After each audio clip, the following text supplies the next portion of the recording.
Welcome back. In Part 16, we covered path-specific rules. Quick recap before we move on. First, rule files and .claude/rules/ use a YAML from matter paths field. When you edit a file, Claude checks whether it matches any of those glob patterns and only loads the rule if it does.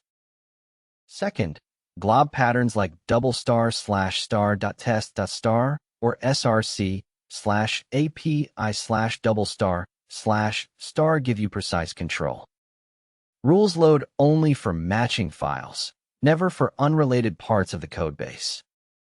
Third, path-specific rules are better than subdirectory Claude.md for cross-cutting conventions. Test files are spread throughout the codebase. One rule file with the right pattern catches all of them. Fourth, token savings. Only the conventions that match the file you're editing load into context. API rules don't consume space when you're editing a React component. Fifth, the exam signal. When you see conventions that span many directories, like test files, the answer is path-specific rules. When you see an isolated monorepo package, the answer is a subdirectory Claude.md. That wraps our Part 16 recap. If this video helped you prepare for the exam, please give it a like and subscribe. In this part, we're covering Task 3.4 of Domain 3, when to use plan mode versus direct execution. Claude Code can operate in two fundamentally different ways.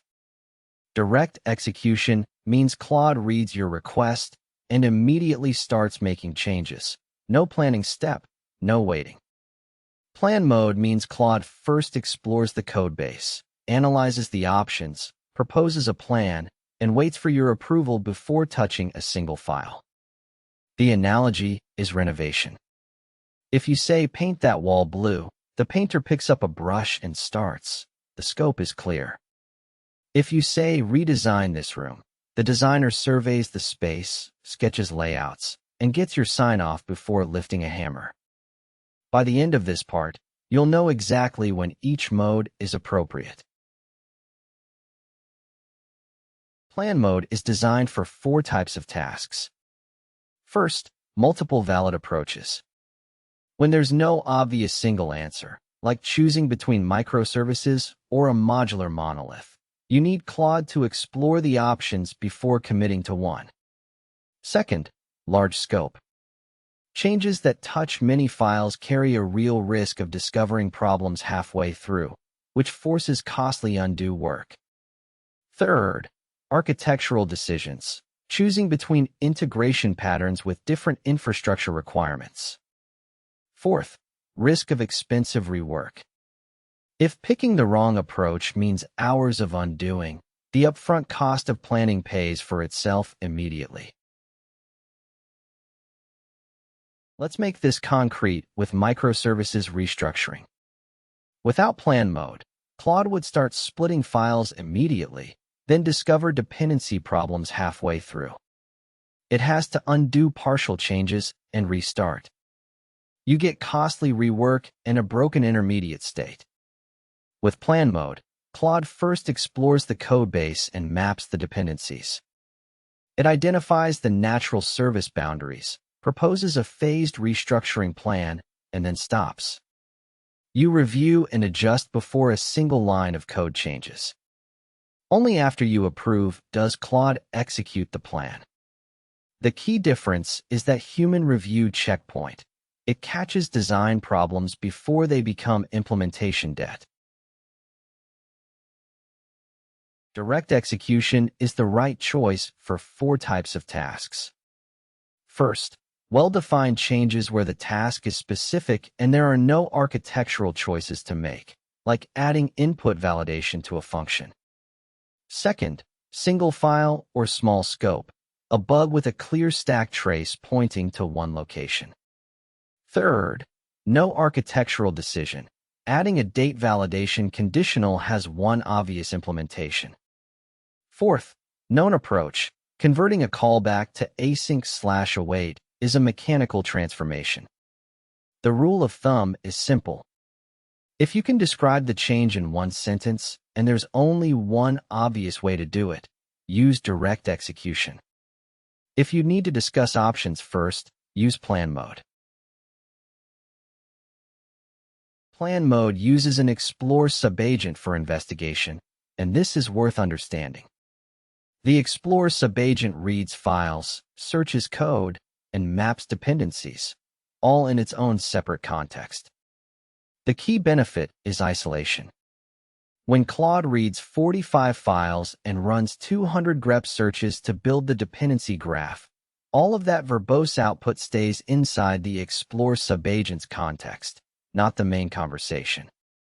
Your main conversation only sees the clean, concise plan that comes out of that investigation. Without the Explore Subagent, all that discovery would flood your main context window, consuming your token budget before implementation even starts.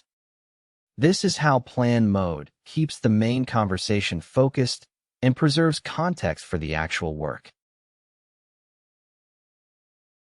The most effective approach in practice is combining both modes. You use plan mode for the investigation phase, then switch to direct execution for implementing each step. Here's a real example. Migrating from Express to Fastify. Phase 1 is plan mode. You ask Claude to plan the migration. It explores all route files and middleware, maps the dependencies, and proposes a phased migration plan. You review and approve. No code has changed. Phase 2 is direct execution, one step at a time. Execute step 1, update package.json, and install Fastify. Execute step 2, convert the main server file. Execute step 3, migrate route handlers. Each direct execution step is well scoped because the plan already identified exactly what to change. Here's the decision framework. Start by asking, is the change well defined in single file? If yes, use direct execution, you're done. If no, ask, are there multiple valid approaches? If yes, use plan mode. If no, ask, does it touch many files? If yes, use plan mode. If no, use direct execution. This framework covers the exam scenarios. A monolith to microservices restructuring fails the first 2 checks and hits large scope, plan mode. Adding a validation check passes the first check, direct execution. The goal is to match the mode to the task's complexity, not to default to one mode for everything. 5 anti-patterns to avoid. First, using direct execution for an architectural change. You risk discovering problems mid-execution and having to undo everything. Use plan mode first. Second, using plan mode for a single file bug fix. That's unnecessary overhead. The scope is already clear. Third, starting over when complexity is discovered mid-execution. This is avoidable by starting with plan mode when you suspect the task is complex. Fourth, running plan mode without actually reviewing the plan. The human review checkpoint is the entire point. Always review and adjust before approving. Fifth, skipping the Explore Subagent for large investigations. If you let discovery output fill the main conversation, you'll consume your context budget before implementation starts. Here's what you need for the exam. 1. Plan mode is for architectural decisions, multi-file changes, multiple valid approaches, and library migrations. 2. Direct execution is for single-file bug fixes, well-defined changes, and known approaches. 3. The Explore Subagent runs investigation in isolation. Verbose discovery output stays out of the main conversation context. 4.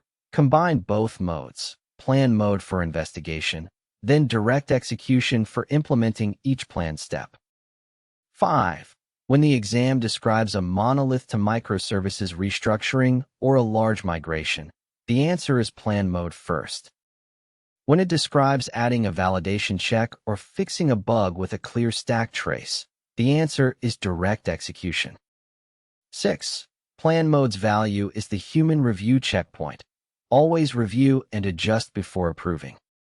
In Part 18, we move to iterative refinement, where you'll learn how concrete examples, test-driven iteration, and the interview pattern produce consistent, high-quality output. See you there.